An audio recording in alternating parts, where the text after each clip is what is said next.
Alyssa Monroe stood on the gym stage, hands trembling slightly as she pulled off her scarf to reveal the raw, uneven patches where her curls had once been. The room gasped, phones froze mid-record, whispers died in throats. "This," she said, voice steady, "is what silence does." It started with a yank. A strange, unexpected pull at the base of Alyssa Monroe's neck that made her flinch in her seat. She was halfway through a geometry worksheet, her pencil tapping softly against the lined paper, eyes fixed on a triangle she was supposed to solve. It was third-period math at Lincoln Heights Middle School in Georgia, and the classroom air smelled faintly of expo markers and chicken nuggets drifting from the hallway. Outside the window, the faded red and blue flag hung limp on the pole, and the November sun cast a sleepy warmth on the desks. Ms. Durant, their teacher, had just turned toward the whiteboard to write another formula when Alyssa felt it again. This time sharper. Tighter. Like something had latched onto her curls and wouldn't let go. She shifted slightly. A few students behind her snickered. Then came the burn. She reached up slowly, fingers grazing the back of her neck, and her breath hitched. Her hair felt hard, crunchy in places, sticky in others. Her hand froze mid-reach. Her fingertips brushed over a thick, tacky substance matting her curls to the back of her hoodie. Glue. A lot of it. Her stomach twisted. "Yo, what's that smell?" a boy from across the room whispered loudly. And then came the voice she dreaded, Bryce Tatum. "Dang, Alyssa, what condition are you using?" "Elmer's?" His cackle was the first to break the air. Then another. And another. And soon, the corner of the room behind her dissolved into laughter. The sharp, mean kind. Not the funny kind. She sat perfectly still. Her heart pounded in her ears, and her fingers trembled as she touched her scalp. It was stuck. Really stuck. She tried pulling gently, but a stab of pain shot through her. More laughter erupted behind her. "Yo, somebody record this," someone muttered. She didn't dare look around, but she knew. Phones were out. Faces behind raised screens.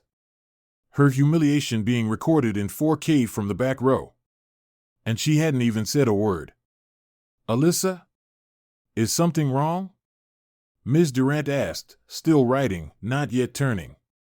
Alyssa didn't respond. Her throat felt like it had closed. Her eyes burned, not from tears, she wasn't crying, but from the heat of embarrassment crawling up her face. Finally, Ms. Durant turned. She took in the snickering, the whispers, the way Alyssa sat frozen with her hand hovering near her hair.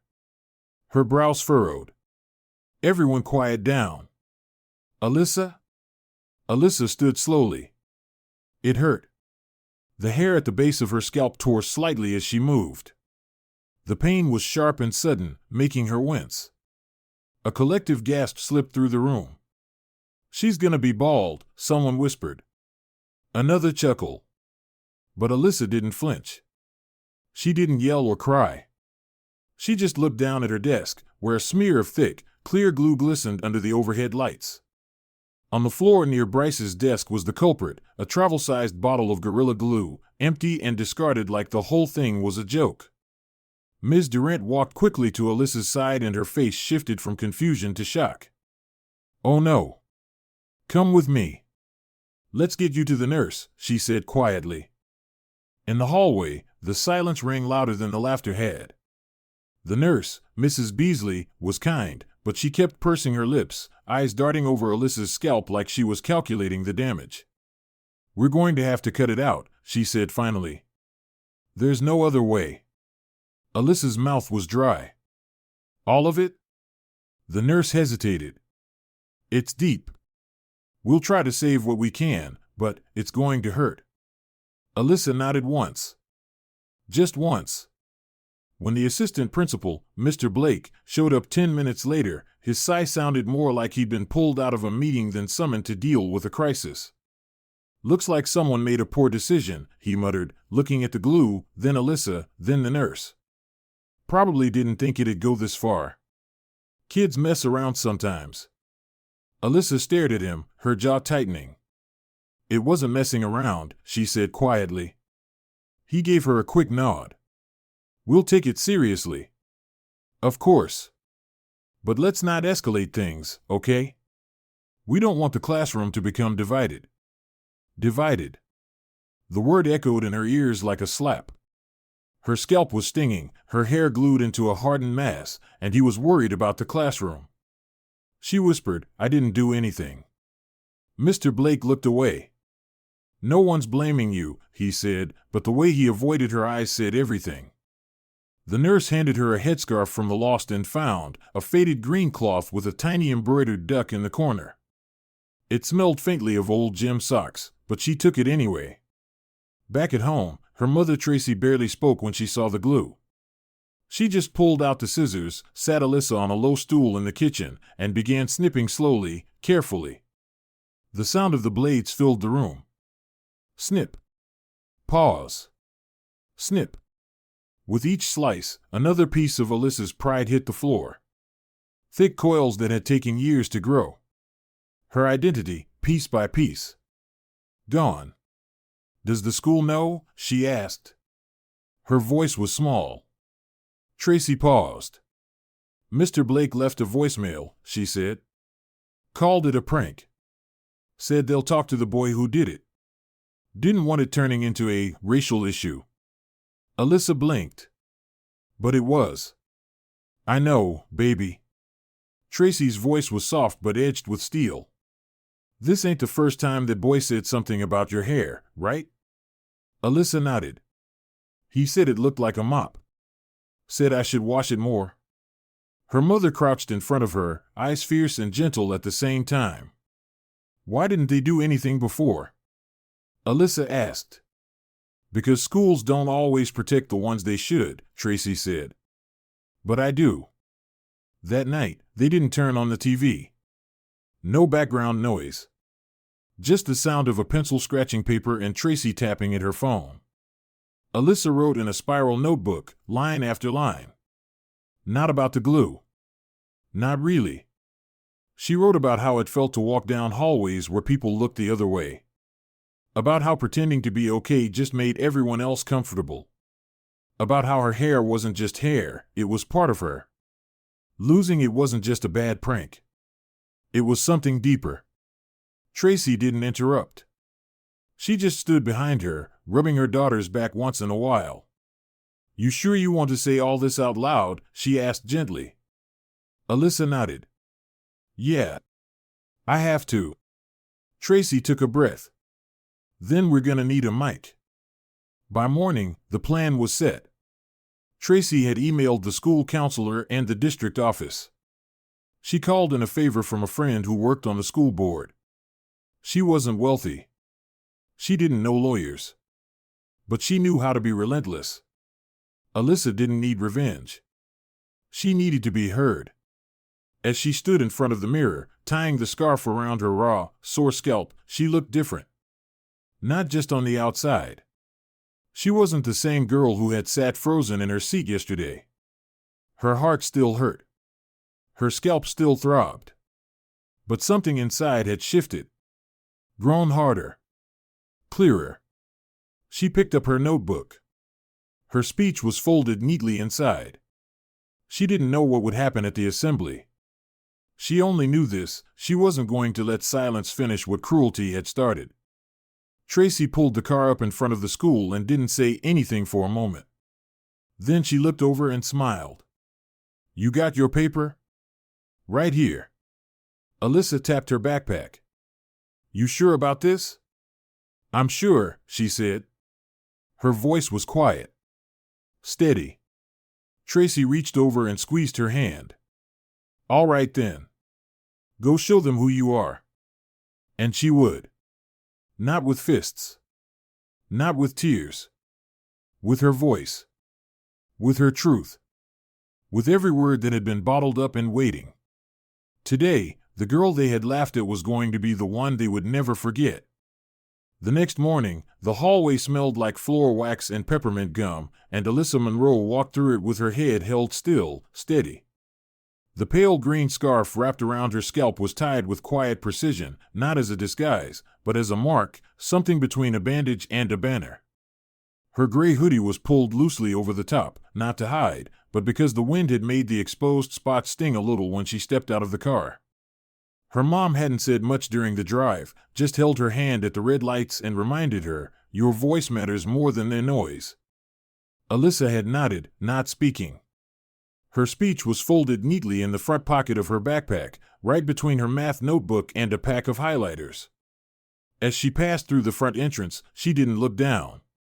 She didn't need to. She could feel the eyes. The kids who darted glances her way then looked quickly at their phones. The ones who nudged each other. The ones who didn't look at all, pretending not to see, as if pretending erased the memory of the day before. By second period, her chest was tight. Not from fear. From holding everything in. The words in her pocket itched like electricity. She kept repeating them silently in her head, not to remember them, but to steady her breathing. When the final bell rang for fifth period, the announcement came over the intercom, "All students, please report to the gym for the weekly assembly." Her stomach flipped. This was it. The gym was its usual chaos at first, metal folding chairs scraping against the polished wood floor, kids cracking jokes, tossing empty snack wrappers in the trash, teachers trying half-heartedly to get everyone seated. On the far side of the bleachers, Bryce Tatum sat with two of his friends, legs stretched out, acting like nothing had happened. Alyssa didn't look at him. Didn't need to. She felt the heat rising in her cheeks but kept her face composed. She walked to the front row where Ms. Durant had saved her a seat. "You okay?" the teacher whispered as she sat. Alyssa gave a tiny nod. Her fingers were gripping the folded paper so tightly the edges had begun to crumple. On the stage, Miss Simmons, the school counselor, tapped the mic. It screeched once, then quieted. "All right, everyone," she began. "Please settle down. We have a few announcements and reminders about this weekend's field trip and the upcoming book fair." Alyssa barely heard her. The buzzing in her ears grew louder, until suddenly, Miss Simmons's voice broke through, directed straight at her. "Before we wrap up, one of our students asked to say a few words today. Please give your attention to Alyssa Monroe." A few students muttered, some turned to look. The rest kept scrolling on their phones. Alyssa stood. Her legs didn't shake, but her breath caught for just a second. She walked up the single step to the low platform stage, unfolding her paper as she moved. She stood in front of the microphone, adjusted it an inch downward, and looked out. Hundreds of eyes. Some waiting. Some confused. A few already lifting phones to record. She didn't speak right away. She waited 5 full seconds. Long enough for the noise to settle. Long enough for curiosity to grow. "My name is Alyssa Monroe," she said, her voice soft but clear. "I'm 13 years old, and I want to talk about what happened to me earlier this week." The gym stilled. "On Wednesday, while I was sitting in class, a boy poured glue into my hair," she continued. Her eyes didn't leave the back row. "He thought it was funny. So did some of you." A ripple moved through the crowd. I felt it when it burned against my skin. When I tried to move and realized I was stuck to my hoodie. Some of you laughed. Some of you filmed it. Some said nothing at all. Her voice didn't tremble. Not once. No one stopped it. And that hurt more than the glue. She let the sentence hang in the air. Her fingers reached slowly up to her scarf. "Some people said it was just a prank. That I shouldn't make a big deal out of it. That it wasn't about race." She paused. But it felt like it was. She looked straight at Bryce, who was suddenly still, eyes locked on the floor. "Because that same boy has said things about my hair before. That it's fake. That I look like a mop. That it's dirty. But it's not. It's mine. It's natural. It's beautiful." And now, she untied the scarf. Gasps fluttered through the room. Her scalp was uneven. Bald patches where glue had torn strands from the root. Scabbed spots. Raw skin. It wasn't pretty. But it was real. And she didn't look away. I didn't come up here to make anyone feel bad, she said. I came up here to make you think. Because when you laugh while someone else is in pain, when you pull out your phone instead of helping, when you say nothing, that's not harmless. That's cruelty in disguise.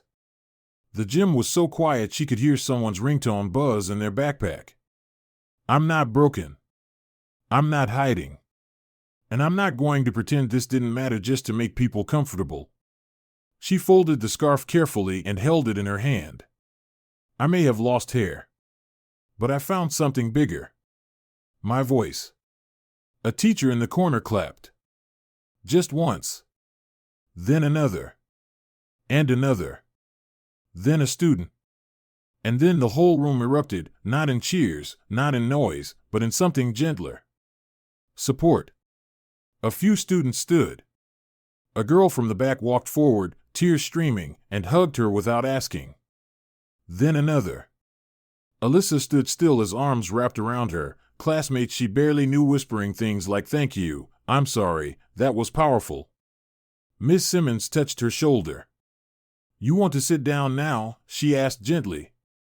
Alyssa nodded. She stepped off the stage, her scarf still in hand, and walked back to her seat. She didn't look back at Bryce. She didn't need to. By the time the assembly ended, her phone was buzzing nonstop. Not with notifications from strangers, but with texts from classmates. I didn't know what to say back then. I'm sorry. That was brave. I cried. Please don't tell anyone. She didn't answer them. Not yet. She needed to breathe. To sit in what just happened. For the first time in days, she didn't feel tense. Her hands weren't clenched. Her shoulders weren't tight.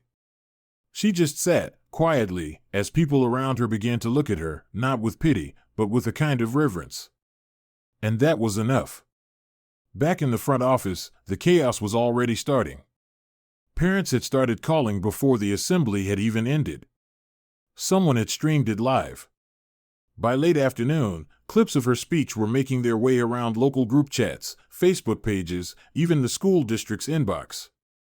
Bryce got pulled from class, not by police, not by security, but by Mr. Blake, who asked him to come to the office for a quick chat. Alyssa didn't see him again that day. She didn't care to. She went home, sat on the couch with her mom, and finally let herself cry. Not from pain. From release. Tracy held her, kissed the top of her head, and whispered, "You did it, baby." Alyssa smiled into her shoulder. I don't know what I did. But I think it mattered. Tracy pulled her in tighter. It did. More than you know. And outside their window, the sky darkened early, like it always did in November. But inside that house, something was glowing. Quiet. Steady. A voice that had once been small now echoing far beyond the gym, the hallway, the school. A voice that had once been silenced, now impossible to ignore. When Alyssa Monroe returned to school the next day, the building felt different. Not louder. Not quieter. Just aware. The same hallway posters were still curling at the corners, the same bell rang at the same tinny pitch, and the same buzzing lights flickered above her as she walked to first period. But the looks were different now. They didn't carry pity or mockery. They carried something steadier. Respect. Eyes that once darted away or narrowed with judgment now held a soft recognition, like they saw her for the first time. Not as the girl who had glue in her hair, but as the girl who stood at a mic and made the entire school go silent. In the office, phones were still ringing. Parents had called in nonstop since the speech. One had written a letter to the school board. Another showed up in person. Mr. Blake, the same assistant principal who had once called the incident just a prank, now looked like he hadn't slept. He'd been called into an emergency meeting with the principal, the superintendent, and a representative from the county. There was pressure now. Real pressure. And not from hashtags or headlines. From parents. from voices inside the community that couldn't be ignored. Bryce Tatum was suspended for 10 days. It wasn't his first offense. There had been past warnings about behavior, documented comments in other classes, notes from teachers that now carried more weight than before. He didn't speak to Alyssa when he returned. He didn't even glance at her. He walked through the halls with his head low, the usual swagger stripped down to silence. He sat in the back of the class. He kept to himself. There was no grand apology, no speech. And Alyssa didn't go looking for one. She had already moved on. In the week that followed, the school began making quiet changes. A new section appeared on the school website, Student Voice and Respect Initiatives. Flyers went up in homerooms about a student-led inclusion council. Teachers started incorporating articles and discussion prompts about bullying, race, and accountability, topics that had once been whispered about in staff lounges but never brought into classrooms. The librarian created a featured display of books by Black authors, with a sign that read "Every Voice Matters." For the first time, Alyssa saw books she recognized, ones her mom had read to her at home. Maya Angelou, Jacqueline Woodson, Jason Reynolds, Toni Morrison. They hadn't been on those shelves before. One morning, Ms. Durant handed out a revised classroom code of conduct. This one had a new paragraph highlighted in bold: harassment, discrimination, or silent bystanding will not be tolerated in any form. Our classroom is a space of dignity. Every student had to initial it. Quietly, solemnly. Some rolled their eyes. Some shrugged. But no one dared laugh. Alyssa started getting letters. Not from faraway strangers or reporters. From students. From parents. One was slipped into her locker, unsigned, but written in careful handwriting: "You made me feel brave today. I never told anyone I was bullied for my skin. But now I will." Another came from a 6th grade girl named Lonnie, who wrote about hiding under her hoodie every day because of a skin condition that made her hair fall out. "You helped me feel like I didn't have to hide anymore," she wrote. Alyssa cried when she read that one. A good cry. The kind that didn't drain you, but made space for something to grow. The local news wanted an interview. At first, Alyssa said no. But when her mom asked her again, gently, over dinner, she reconsidered. "Only if I can say what I want. No scripts." The interview was short. One camera, soft lighting. Her mom sat off to the side. Alyssa wore a black t-shirt and the small gold necklace her grandmother had given her for her 12th birthday. She looked directly into the lens and said, "Being silent doesn't make you safe, it just makes room for cruelty. You don't have to be loud to be strong. You just have to speak up." The segment aired that night. It didn't trend. It didn't go viral.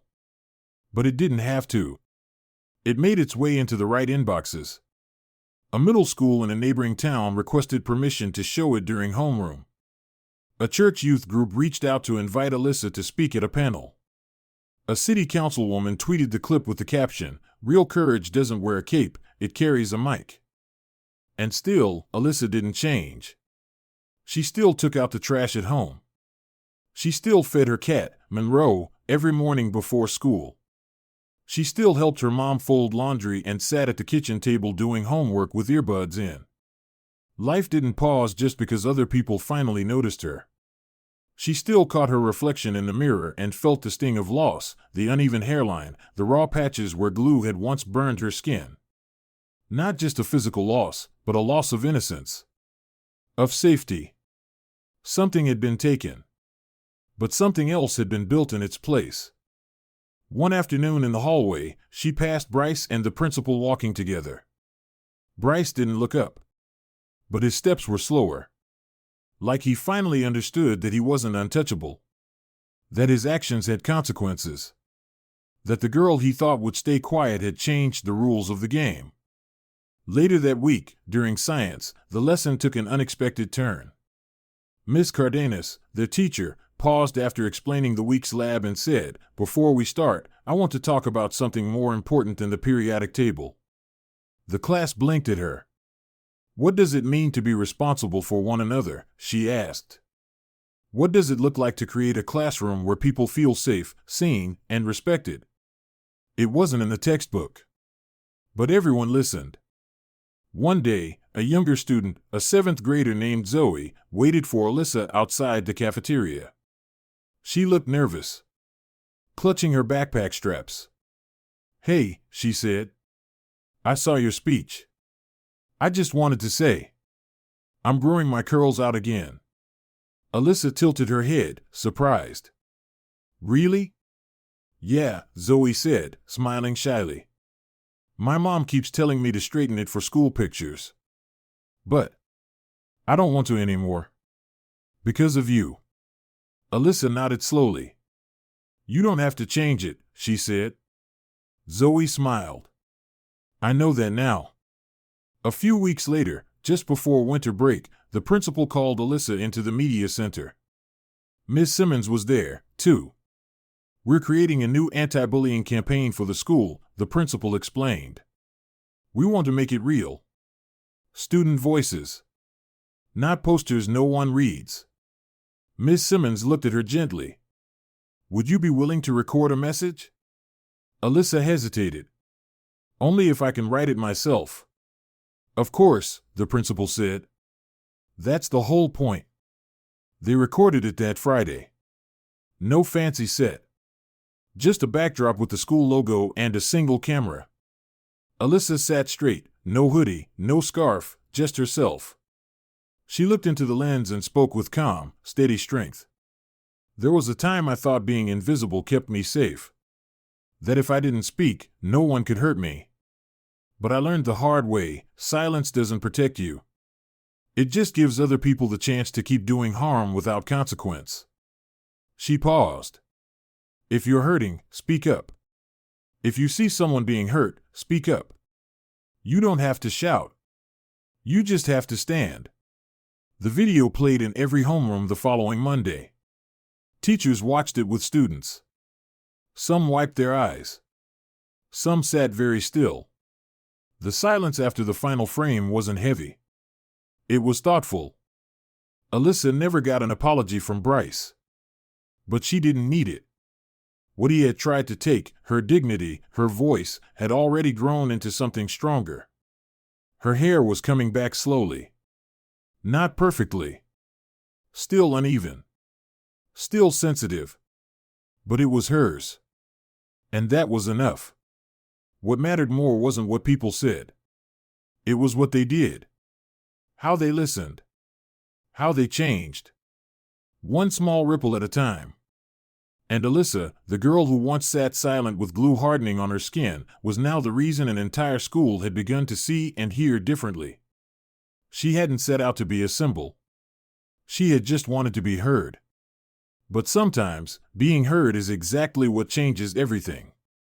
What happened to Alyssa Monroe was cruel, painful, and deeply unjust. But like so many real-life stories, it wasn't just about one act of bullying, it was about the silence that surrounded it. The laughter. The recording phones. The adults who hesitated. The system that wanted to move on quietly. And yet, through it all, a 13-year-old girl chose to speak. Not with rage. Not with revenge. But with truth. This story was never meant to glorify suffering. It was written to shine a light on how dignity can rise from humiliation, and how even the smallest voice can echo through the halls of power when it speaks with courage. Alyssa didn't change the world in one day. But she changed the way people around her thought, listened, and acted. And sometimes, that's where real change begins. To every reader, especially young ones walking through hallways that don't always feel safe, your pain is not invisible. You are not being too sensitive. You are not alone. Whether someone laughed at your name, mocked your hair, excluded you because of your skin, or called your identity a joke, you deserve to be seen and heard with respect. Don't let anyone convince you that silence equals strength. Because silence doesn't protect you, it protects the ones who hurt you. And to the teachers, parents, and bystanders, this story is a reminder. Children notice everything. They notice when you dismiss them. when you laugh it off, when you don't step in. But they also notice when you do speak up, when you support, when you create space for them to tell the truth, even when it's uncomfortable. Be the adult who protects, not the one who delays justice in the name of keeping the peace. If this story stirred something in you, let it move you toward action. Reflect on your silence. Challenge your reflex to downplay harm. And most importantly, listen to the ones who are usually told to stay quiet. From all of us at US Instructive Stories, thank you for taking the time to hear Alyssa's journey. These stories aren't just fiction. They echo real moments lived by real people, kids who walk into classrooms every day with heads held high, carrying wounds they never asked for. Your support helps us keep sharing the stories that matter. If you found something meaningful here, we ask you to share it with someone else, because you never know who needs to hear that they are not alone and that their voice is powerful. Stay kind. Stay awake. And above all, stay willing to speak up.